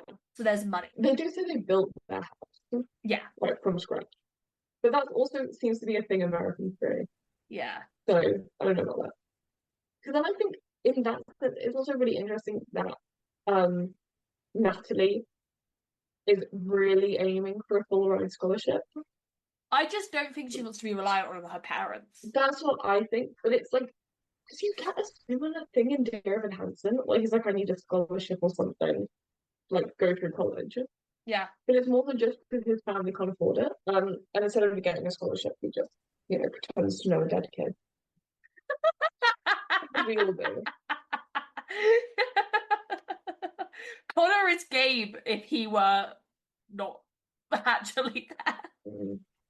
I feel like it's something that's interesting because it seems like such a simple thing to add to the musical to create more conflict. Like this idea of why not make Natalie also angry because her mother's required needed treatment is taken away from her life because they can't afford as much anymore. Yeah. But then in that same vein, it's like, well, do they need to? Mm. Like apart from Diana and what Diana is doing for the family. Yeah. Well, I'm being mean to Diana. I'm gonna say two things. One, I fucking love Diana Goodman as a character. Yeah. Number two, I may relate to her a little bit. So I'm never being mean to Diana Goodman when I'm I'm talking about never her. being mean to Natalie when I talk about her. That's my girl. Exactly. I went on a long, impassioned rant yesterday. Nell can Yeah. attest to this Yeah. about how I think Jennifer Damiano should have a bigger career. Yeah. Yeah. Um. I am also rooting for Eleanor Worthington Cox. Do we all remember the rampage I went on Olivier time? Yeah. Anyway. Yeah. I've never been mean to Diana specifically. Yeah, no, I get what you mean. But it's like apart from Diana and everything she is doing specifically to the family, they are a perfect family. Yeah. Like they have money, they have a nice house, their daughter is a genius. Mm-hmm. Like even when we first meet her before we know anything else, and she's like a bit eccentric Yes. and is like up until 4 a.m. trying to study. That's pretty normal. So let me pull up the script, which I definitely have legally, Oh and yeah. see how they're all described because it's very interesting. There's another point that article I disagree with, but I'll get back to that in a second. Oh, this is the wrong one. So the other point is about around the cultural aspect of Next Normal, the way that mental health plays into culture. So I don't think that this has happened at the time, but there has been in the 2010s. There was after the regional rights came out. There was like a bit more of a move to change the implications by changing the culture of the character of the casting. If that makes sense. Mm. So they did it with an all Asian cast, and that changed the implications of mental health is a bit of a taboo with those within communities. Within I think it was Pacific Islanders community. So that changes the implication a bit, which I think is interesting. Yeah. So, oh wait, I've just done something. Um, so the way that they are all described in the script, Diana, 30s or 40s, sexy, sharp, delusional, bipolar, depressive. Her son, Gabe, almost 18, dashing, bright, gentle, playful, everything to a mother, etc. Her husband, Dan, 30s or 40s, handsome, genuine, constant, tired. Her daughter, Natalie, 16, trying to be perfect, it's not going well. Yeah. So in all those descriptions, they're kind of like, something's off, but it's not that bad. Yeah.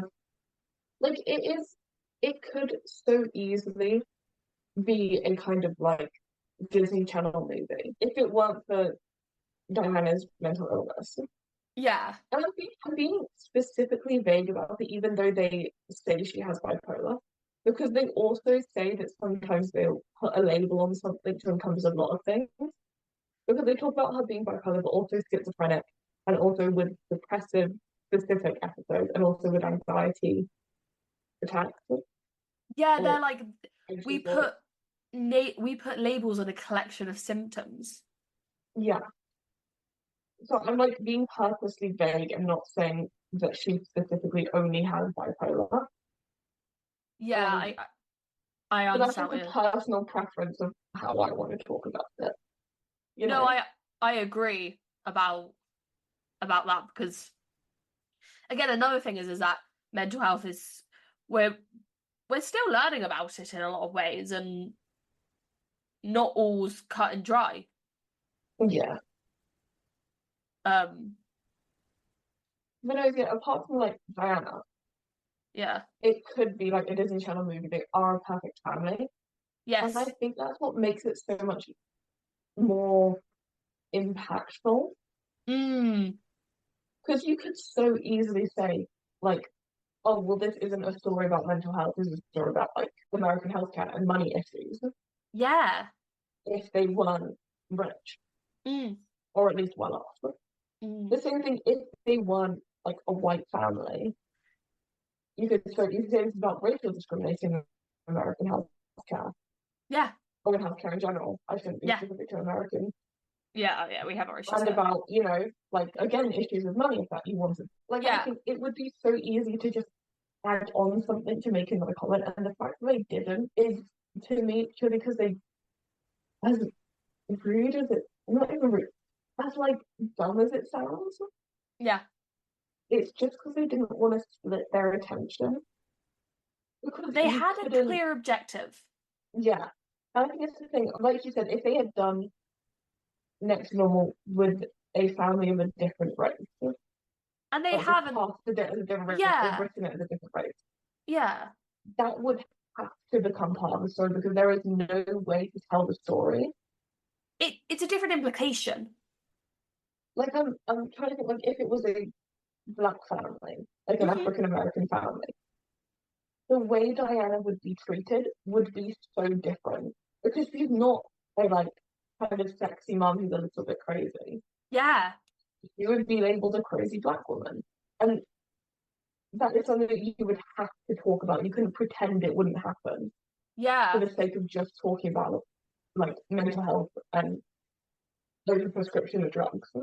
And also, to a certain extent, it wouldn't be doing those specific stories justice without really acknowledging it. Yeah, like it's one of those things where I think if you could do a production that way, it would be more the implications of what you're doing than what And, would be explicitly stated. and the production that I'm referencing, it's by the East End Players, who their entire mission statement is about recontextualizing musicals with the added context of including Asian American people. So that's their entire mission statement. So it makes sense for them to do a production of Next to Normal and change the implication. But Yeah, so I feel like that's a different case than just doing colorblind casting almost for it. yeah. Because we were talking yesterday about Hades Town, Yeah, and and implications we in were colorblind saying, casting. yeah, is that obviously it is colorblind casting. Yeah. Like that is obvious. Oh You yeah. could cast anyone to play any role, and it would Mm. still work. However, they always, and the audience, everyone always has to be conscious of the implications of the cast. Yes, 100%. Because we were saying when you have a white Hades and a black Persephone, Yes. the implications of that relationship and story would be very different than if you had a black Hades and a white Persephone. Yeah. And neither would be wrong, and neither would be like a bad production of it. Yeah. They would just be different interpretations, and you would sit there and feel differently about the characters. Yeah. Yeah. Yeah. Because biases, Whereas, we all have biases. We all have a different lens in which we view the world through, and that doesn't change when you enter a theatre. yeah, I just think with Next to Normal, because it is such like is one track story the right way to phrase it? Like it is trying to say one thing. There's six characters. You don't really leave the Goodman house very often. Yeah, like you go to school a couple times into the doctor's office. Yeah, like That's kind of it. that's it. Like if you were I'm worried now as I'm like continuing to go on about it, I'm worried it's coming up as me being like racist, like, no, baby, I think Diana's black. I think No, Diana's I'm black. saying I'm saying those productions should exist. I'm just saying that they should have their own productions with considerations to do the story justice, if that makes Yeah. sense. I guess for me it's trying to be like I don't think you could ever take the current script of Next Normal and claim it was written to be colorblind casted. Yes, 100%. It could 100% be colorblind casted. Everything it could be, pretty much. Yeah. Like, there wouldn't be any issue with having any of the characters be white or non-white. Mm. It would just be a different interpretation. But like, you can tell it is written with a white family in mind. Yeah. I think I'm out of things to say on Next to Normal now. Like, I've said a lot. I think if we say any more, I'm just going to start getting sad. Oh, we're moving on to something a bit more fun. Perfect. Tony Awards! Yay. So, let's do a bit of context. 2009, Billy Elliot will be nominated for 15, making it the most of any season to have that many nominations, tied with the producers for the most Tony nominations ever received by one production. This record would only be beaten by Hamilton, which would get 16. Next to Normal, on the other hand, would get 11, being Best Musical, Best Book, Best Score, Best Performance by a Leading Actor in a Musical for J. Robert Spencer, Best Performance by a Leading Actress in a Musical for Alice Ripley, Best Performance by a Featured Actress in a Musical for Jennifer Damiano, Best Scenic Design, Best Lighting Design, Best Sound Design, and Best Orchestrations. The yearly New York Times poll, you know when they poll critics about how they're going to vote and what their general vibes are around every musical? Yeah. They would say Next to Normal had a lot to admire. Voters say admired but not love. The musical about the family struggle with the mother's bipolar disorder is emotionally deeming in the extreme, and this quality simplify isn't to everyone's taste. It would win Best Original Score, Best Actress, and would tie for Best Orchestrations with Billy Elliot, notably losing Best Musical to Billy Elliot. So in the years since 2009, there has been a lot of debate around what deserved the Best Musical Tony and why did Next to Normal lose. My opinion is a couple of things. Billy Elliot is a feel-good musical. It does deal with harder issues like the miners' strike and acceptance. However, it is a musical at the end of the day with a score by Elton John. It also it was performing better financially and it got better reviews across the board. With Billy Elliot becoming a bit of a cultural phenomenon in its own right, I understand why Next to Normal lost the Tony for Best Musical in a bit a lot more now. However, I think a lot of people are still very pissed off about the fact that Billy Elliot won the Tony over Next to Normal, and then that's why they refuse to give Best Musical to another British import. Yeah. Because another British musical has not won the Tony for Best Musical since Billy Elliot. Really? And I have a lot of thoughts about it. Also, I think a lot of the reason why we're like, how the hell did Next to Normal not win the Tony was because it won the Pulitzer.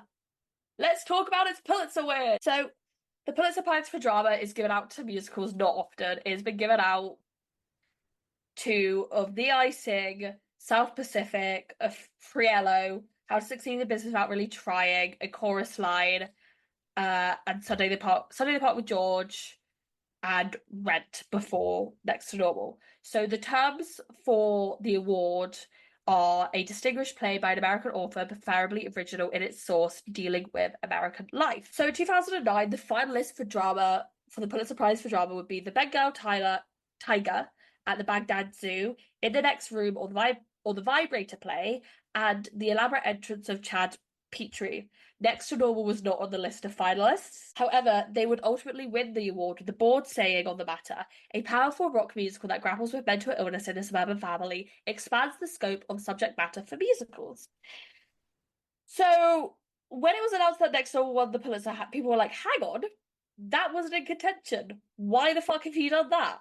Are you allowed to do that? Turns out they are. What? What's going on? My dinner's downstairs. Huh? My dinner's downstairs.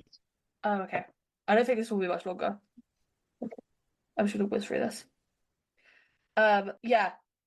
So this was actually the third time in 5 years that the Pulitzer Board override the jury. In 2009, the board gave no prize in the drama category, in spite of having 3 nominees for drama.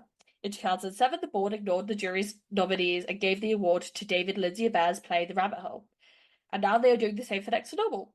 The chairman of the drama jury, Charles McNulty, weighed in a column on Tuesday. This was obviously when it was coming out, criticizing the Manigans at the Columbia University Journalism School, where the Pulitzers are administered, for ignoring the advice of the jury in favor of his own sentiments. Basically, McNulty went on a rampage against Next to Normal. It's kind of funny. He went, it was fortuitous that Bill Clinton and his family attended Next to Normal prior to its winning the prize. But for awards to carry artistic weight, you have to be able to recognize the new before it.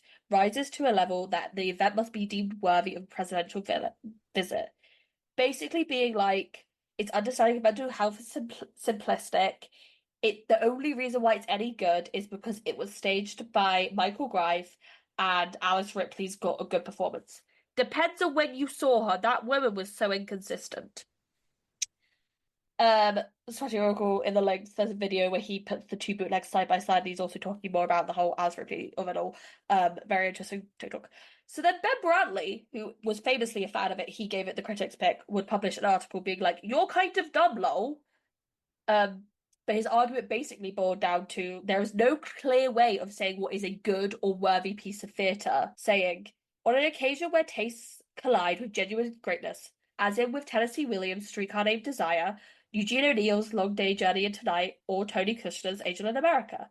But it is always telling to me that in many cases, the finest American playwrights and the award has not always gone to their finest works, citing Who's Afraid of Virginia Woolf and August Wilson's Joe Turner, Come and Gone. Basically saying these awards are subjective. There is no metric way for us to give these out. This is just your opinion. Calm down. I love it when theatre critics fight like this in public. Brings me such joy. Because every so often they will have a moment of sanity of, oh, what we're doing is subjective. I should calm down. Tom Kitt and Brian Yorkie would say about the Pulitzer win, without Stephen Sondheim, there'd be no Next to Normal. I always think I've been moved and inspired to write material that is maybe something a little bit different through musical theatre. I think at the beginning we've set out to write this. We just wanted to write something that mattered to us, something that felt maybe had been exposed in musical theatre before, but never could we have imagined in our wildest dreams that we'd be here. It would recoup its $4 million investment in March 2010, and it would close on Broadway in January 2011. They would have a regional tour and a Kennedy Center production in 2020, alongside it being done all over the world and some very interesting regional productions. In a Guardian piece talking about the Pulitzer win and the future of Next to Normal in the West and its West End prospects, they would say, what then of Next to Normal's UK prospects? Well, the prosperous London history of Rent and its various incarnations don't bode well for the show's transatlantic crossing. I wonder that the more cynical London critics might take to the therapy speak in which this musical traffics, not to mention an ending that finds its characters turning upwards to the light. Also, the premature closing of Spring Awakening last spring can suggest that, sadly, original rock scores count for less on the West End than they do Broadway. On the other hand, as Pulitzer's prove, Next to Normal's trajectory has been about breaking the rules, so perhaps what's needed is some canny and careful West End producing. You feel instinctively that this musical can find some way of singing itself out. So, 15 years after all of this, they would finally bring it to London with it going to the Dartnall Warehouse directed by Michael Longhurst. It would star Casey Levy, Trevor Dion Nicholas, Jamie Parker, Eleanor Wevington Cox, Jack Wolf, and Jack Ofico. And the critics would take better to it than I thought they would. I was scared for the reviews to come out and be like, how the fuck are the London critics going to react to this?